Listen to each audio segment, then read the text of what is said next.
Next 1-1 onto mapping. तो student 1-1 onto mapping हम define करते हैं। A mapping F maps A to B is said to be 1-1 onto mapping if F satisfy following condition। तो देखो student 1-1 onto mapping, 1-1 onto mapping,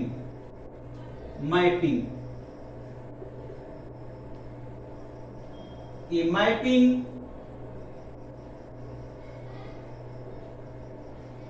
F maps A to B is said to be 1-1 is said to be 1-1 onto mapping, 1-1 onto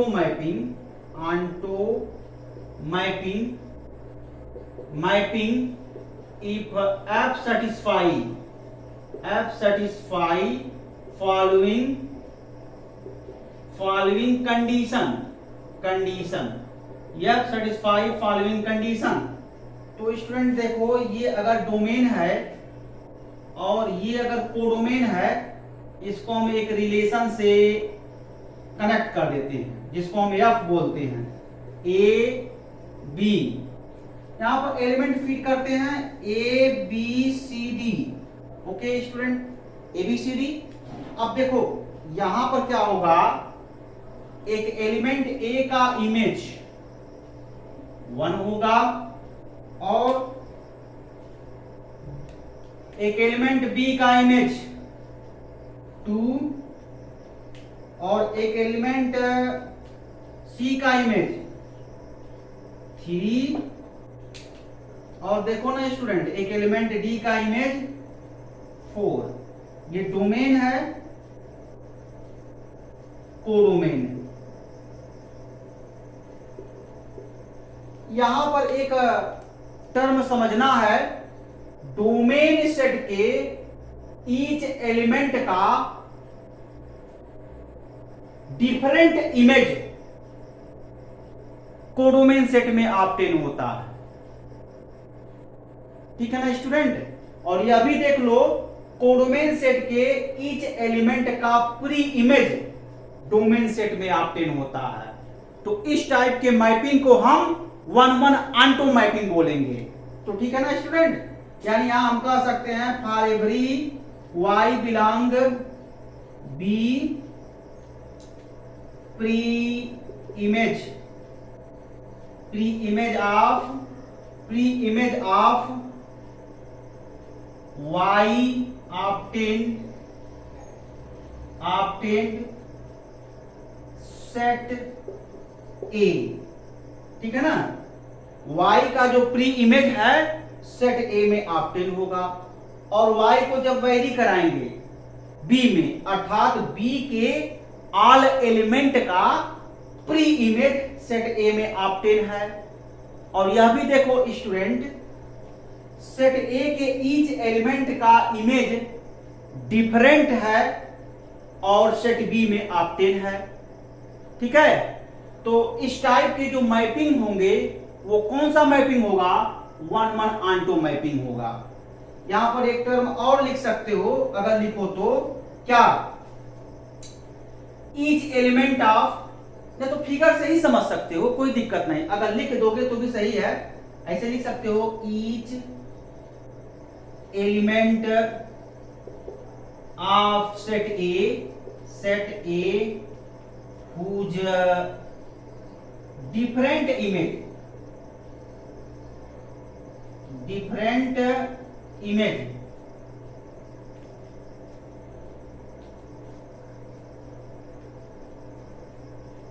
whose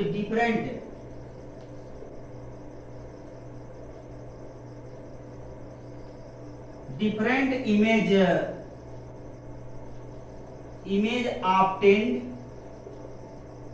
obtained set B। यह दोनों condition hold करे student, यह दोनों condition hold करे। मतलब for every y belongs to B, pre image of y obtained set A, y का जो pre image है सेट ए में ऑप्टेन हो। देखो यहां लिखा है for all y belongs to b, मतलब बी के सेट बी के ऑल एलिमेंट का प्री इमेज सेट ए में ऑप्टेन हो, और each element of set A whose different image obtain set B. ये दोनों कंडीशन अगर होल्ड कर रहा है मैपिंग में, तो इस टाइप के मैपिंग को हम 1-1 आंटो मैपिंग बोलेंगे। ठीक है ना स्टूडेंट, तो इसको आप लोग नोट कर लो।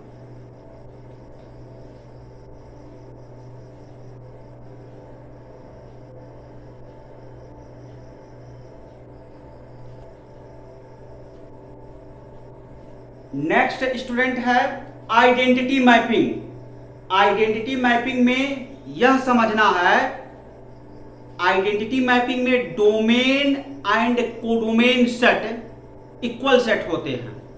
इक्वल सेट होने का मतलब यह है यहां पर किसी एलिमेंट का इमेज प्री इमेज इक्वल होता है। ठीक है, मतलब स्टूडेंट पॉइंट का इमेज पॉइंट बनेगा, स्ट्रेट लाइन का इमेज स्ट्रेट लाइन, स्क्वायर का इमेज स्क्वायर होगा।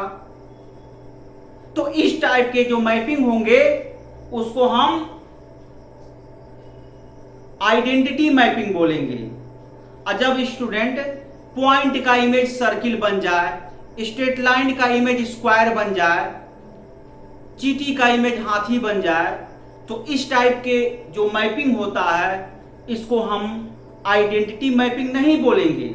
जैसे इसके जस्ट पहले वाले जो मैपिंग में हम आपको बता रहे थे, तो वहां पर देखे होंगे डोमेन और कोडोमेन में डिफरेंट एलिमेंट का एसोसिएशन है, तो वहां पर आइडेंटिटी मैपिंग की बात नहीं किए थे।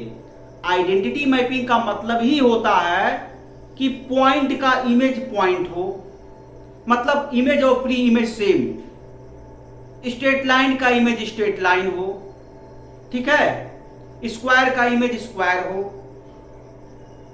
तो इस टाइप के जो मैपिंग होते हैं आइडेंटिटी मैपिंग होते हैं। आइडेंटिटी मैपिंग के केस में डोमेन सेट और कोडोमेन सेट इक्वल सेट होते हैं। डोमेन सेट के ईच एलिमेंट कोडोमेन सेट के ईच एलिमेंट से सेम होते हैं, मतलब जो एलिमेंट डोमेन सेट में होंगे वही एलिमेंट कोडोमेन सेट में होंगे। ठीक है, तो चलो मैं यहां लिखता हूं identity mapping. Identity mapping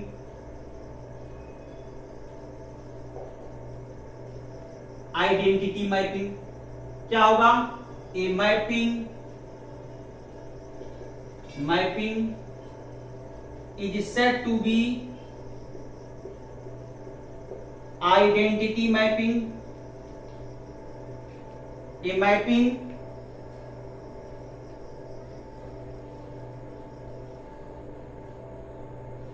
A mapping F maps A to B is said to be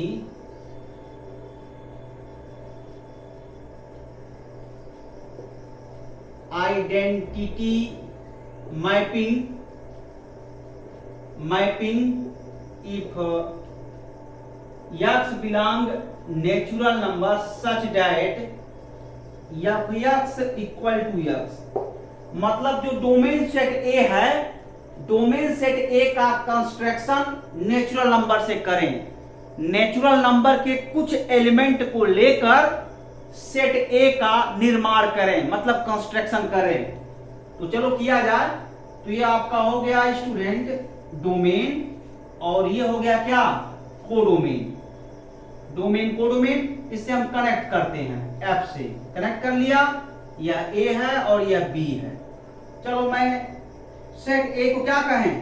यहां लिखा हो ना नेचुरल नंबर, तो नेचुरल नंबर लिख दो।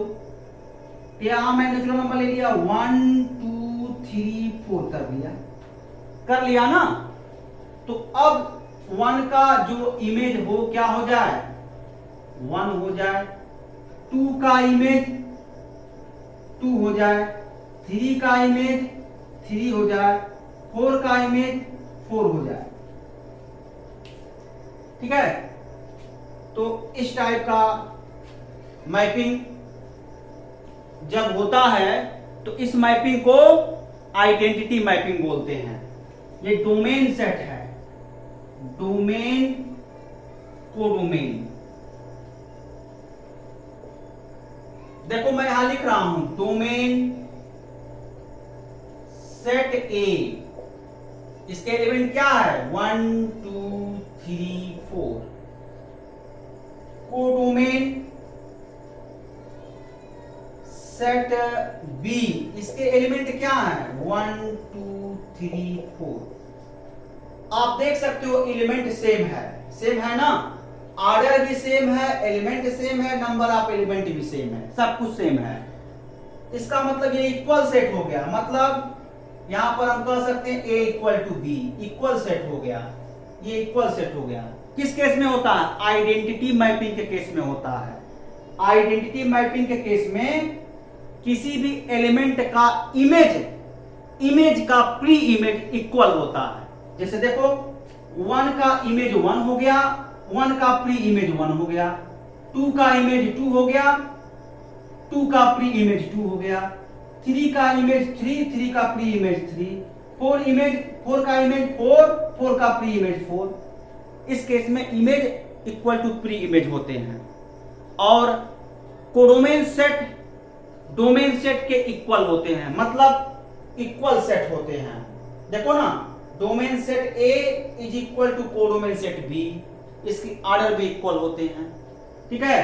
और इसी केस में होता है, इसी केस में यही होता है, पॉइंट का इमेज पॉइंट बनता है, मार्कर का इमेज मार्कर बनेगा, चीटी का इमेज चीटी बनेगा, हाथी का इमेज हाथी बनेगा।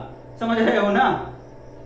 स्क्वायर का इमेज स्क्वायर बनेगा। जब ऐसा इमेज बनता है, सेम इमेज बनता है, तो उसी को आइडेंटिटी मैपिंग कहते हैं। और जब पॉइंट का इमेज सर्किल बन जाता है, स्क्वायर का इमेज स्ट्रेट लाइन बन जाता है, चीटी का इमेज हाथी बन जाता है, तो इस टाइप के मैपिंग को आइडेंटिटी मैपिंग नहीं कहेंगे, ठीक है ना।